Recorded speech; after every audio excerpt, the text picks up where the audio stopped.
అదేంటి మావా, శాంతిని చూడడానికి పెళ్లి చూపులకి వెళ్ళానన్నావుగా, అది ఇంకా ఏం అప్డేట్ అవ్వలేదని చెప్పావుగా. నీ నోట్లో ఏదో ఆగదేంట్రా? ఏం ప్రసాద్, నిన్న సెలవు పెట్టి పెళ్లి చూపులకు వెళ్ళావా? నాకు మెడికల్ లీవ్ అని చెప్పావు. Medical leeway sir. హాస్పిటల్ పక్కనే కేఫ్ ఉంటే కాఫీ తోదాం కదని అందులోకి వెళ్ళాను.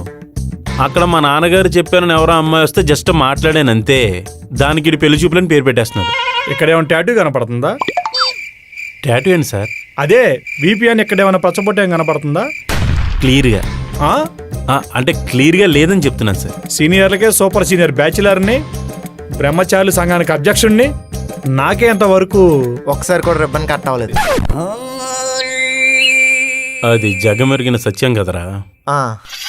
నీకెలా సెట్ అయిందా ఈ సంబంధం? సార్ ఇది భలే ఉంది. మీకు పెళ్లి కాలేదు కదా, ఇంకెవరికి అవ్వకూడదు అనుకుంటే ఎలా సార్?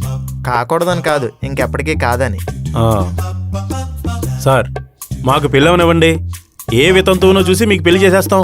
అయితే నాదొక కండిషన్.